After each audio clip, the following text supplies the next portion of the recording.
Billionaire kicks black maid out of his house not knowing she's his long-lost mother. What if the person you've been searching for your entire life was standing right in front of you and you didn't even know it?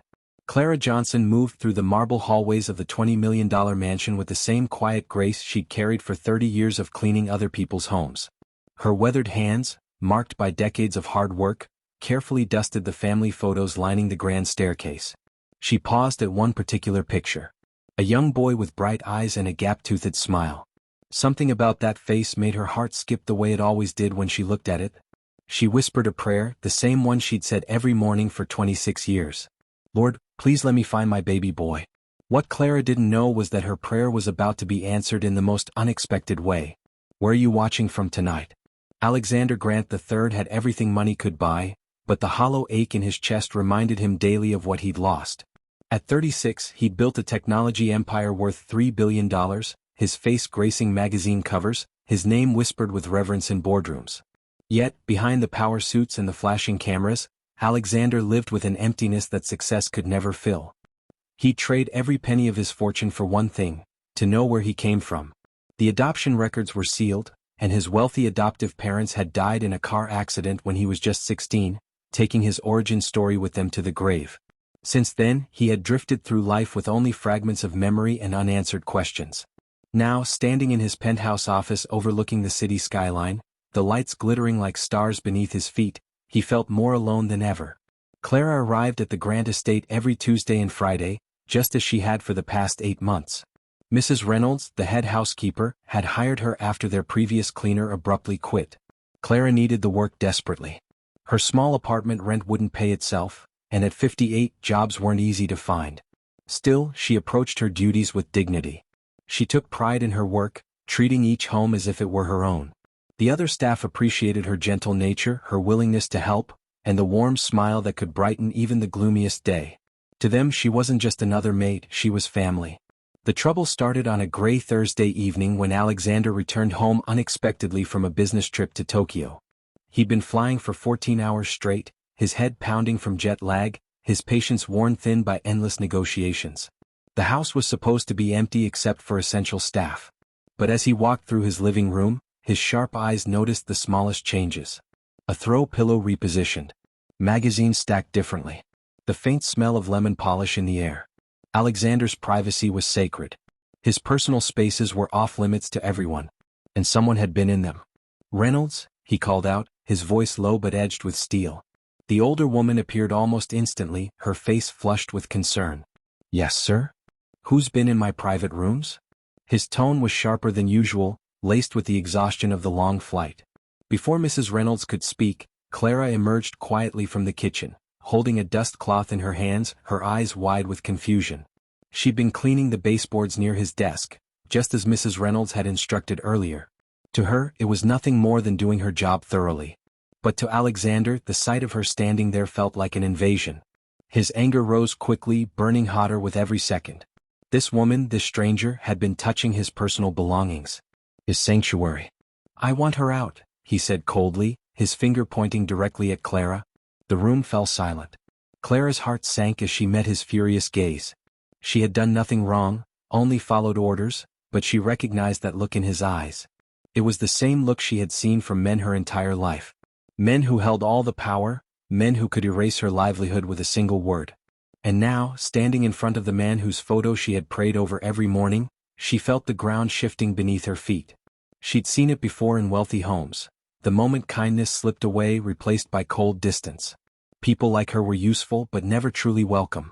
Clara's hands trembled as she gathered her cleaning supplies, trying to steady herself, trying to keep the dignity that had carried her through harder days. Sir, I'm sorry if I did something wrong, she whispered, her voice barely audible. Mrs. Reynolds told me to clean everywhere. But Alexander wasn't hearing her. His mind was drowning in stress. The failure in Japan, the exhaustion from travel, the ache of abandonment he carried since childhood. It all boiled over in that single instant. I don't care what Reynolds told you, he snapped. This is my home and I don't want strangers going through my things. Strangers. The word pierced Clara like a knife. For months she had polished his trophies, dusted his shelves, organized his papers with care, as if they belonged to family. Yet to him she was nothing. Mr. Grant, Clara is one of our best, Mrs. Reynolds pleaded. But Alexander cut her off with a sharp wave of his hand. His dark eyes, so much like Clara's own, burned with anger. She looked at him, then really looked. The firm jawline. The way his brow furrowed when upset. Something deep inside her stirred, but humiliation blurred it away. At the doorway, Clara turned one last time. Her voice softened. "I hope you find what you're looking for, son." The word son stopped Alexander cold. For a flicker of a moment, her tenderness cut through his pride, but he swallowed it down and said nothing. Clara stepped into the cold night air, pulling her purse close. Inside was the only photo she had of her baby boy, taken days before she'd been forced to give him up. She had no idea she'd just been cast out by that very child. 3 days passed. Alexander buried himself in work, chasing distraction in endless meetings and phone calls. Yet the memory of Clara's face and her voice calling him son haunted him. At night, guilt gnawed at him in the silence of his empty mansion. Meanwhile, Clara sat in her cramped apartment, staring at the faded photograph she'd carried for 26 years. The child in the picture had the same eyes as Alexander, the same eyes that had glared at her in anger. She thought back to being 17, terrified and alone, pressured by her family to give him away. The adoption agency had promised a better life for him, but gave her no name, no trace, nothing. For decades she had wondered, was he safe? Was he loved? Did he ever think of her? At the grand estate, the ripple effects showed quickly. Mrs. Reynolds watched Alexander unravel, drinking more, lashing out at staff, working himself into exhaustion. She knew something deeper was clawing at him, something money and power couldn't silence. She'd also called Clara twice to check on her, worried about the older woman's spirits after the harsh dismissal. On the second call, Clara had said something that made Mrs. Reynolds' blood run cold. "I keep thinking about his eyes," Clara murmured. "They reminded me of someone I used to know." Those words stuck in Mrs. Reynolds' mind, echoing like a warning she couldn't ignore. A few days later, while organizing Alexander's study, she stumbled across a folder marked personal. Inside were documents she had no business touching, but curiosity pushed her forward. Her hands shook as she read the header, Adoption Records. Her breath caught as the details unfolded. Baby boy, born November 15, 1988, St. Luke's Hospital. Mother's name, Clara Johnson, age 17. Father, unknown. Mrs. Reynolds froze. The pieces clicked together like a puzzle she hadn't realized she was solving. Alexander's birthday, November 15th, she remembered planning the grand celebration last year. Clara's last name was Johnson. The way she lingered at Alexander's photos. The way her face had crumbled when he sent her away. It all made sense now. She sank heavily into Alexander's leather chair, her pulse racing. The truth was overwhelming. Clara, the quiet woman who had polished every corner of the grand estate with love, wasn't just a maid. She was his mother, the woman he'd been searching for his entire life. Have you ever faced something like this? Let us know in the comments. The truth was both devastating and breathtaking. Alexander's greatest void had been right in front of him, praying for him, caring for him, unseen. And Clara, after 26 years of aching loss, had been under the same roof as her son, too afraid and too humble to believe it could be true. Mrs. Reynolds knew Alexander had to be told, but she also knew his hot temper might make things worse. So she called Clara first, gently urging her to return under the pretense of retrieving something she'd left behind. Clara agreed, unaware of what awaited her. When Clara arrived, Mrs. Reynolds led her to the kitchen and spoke softly, her voice steady but kind. "Clara, I found something." She slid the papers across the table. Clara's eyes scanned the page and her face went pale. Her hands trembled violently as she looked up, tears welling.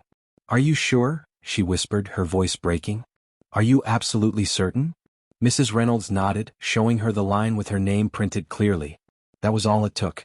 Clara broke down, her sobs filling the quiet kitchen. 26 years of wondering, praying, and searching had finally reached their end. That evening, Alexander returned home to find both women waiting in his living room. His first reaction was anger. Clara was back in his house, against his wishes. But the seriousness in their expressions made him pause. "Mr. Grant," Mrs. Reynolds began carefully, "there's something you need to know." She placed the adoption papers in his hands. He read the words once, then again, his face shifting from confusion to disbelief to something deeper, something fragile. This can't be right," he said, his voice hoarse. His eyes lifted to Clara. And for the first time he truly looked at her. The curve of her smile. The familiar tilt of her head. The same dark eyes that stared back at him in the mirror every morning. Clara stood slowly, her purse clutched tight. With trembling fingers, she reached inside and pulled out a faded photograph. It was the only one she had kept all these years, a tiny baby wrapped in a hospital blanket, staring up at the world. She held it beside the adoption papers, her tears streaking down her face. The dates matched perfectly. Clara's breath caught in her throat, and the tears she'd been holding back finally spilled over. "I've been looking for you for 26 years, she whispered, her voice trembling with both sorrow and relief. "Every job I took, every house I cleaned, a part of me was always hoping I'd find you somehow." Alexander's hands shook as he held the worn baby picture. It was unmistakable. It was him. He even had the same photo tucked away in his own adoption file, a piece of his past he had never fully understood until this moment. The powerful, guarded businessman, the billionaire who never let anyone close, suddenly crumbled. For the first time since he was a boy, he wept openly. "I threw you out," he choked, shame twisting every word. "I threw my own mother out of my house." Clara stepped forward without hesitation, her maternal instincts shattering the 26 years of distance. She reached up, her fingers brushing against his cheek.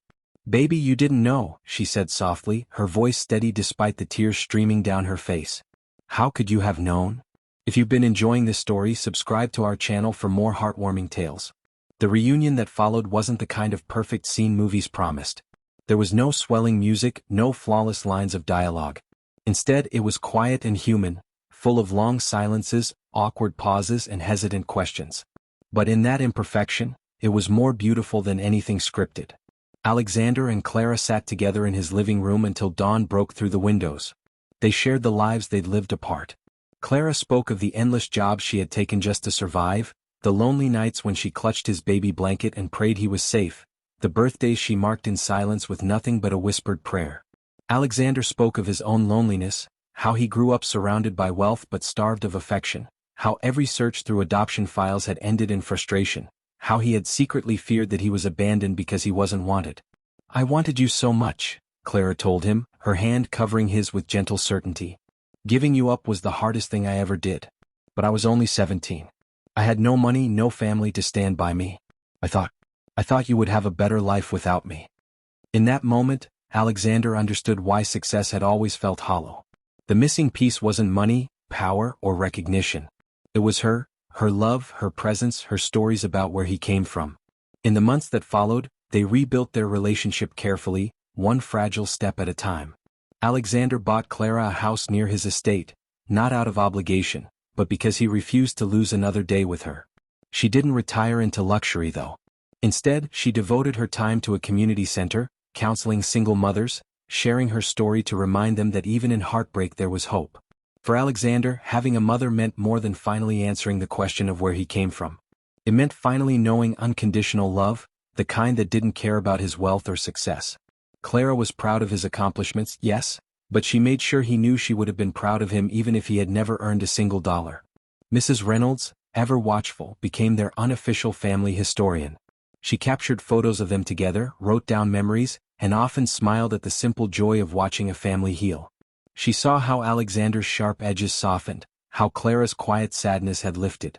They hadn't found each other through expensive investigators or dramatic searches. It had happened by something far simpler, two lives crossing in the right place at the right time, hearts open just enough to finally see the truth. And the lesson was clear. Sometimes what we spend our whole lives searching for is closer than we imagine.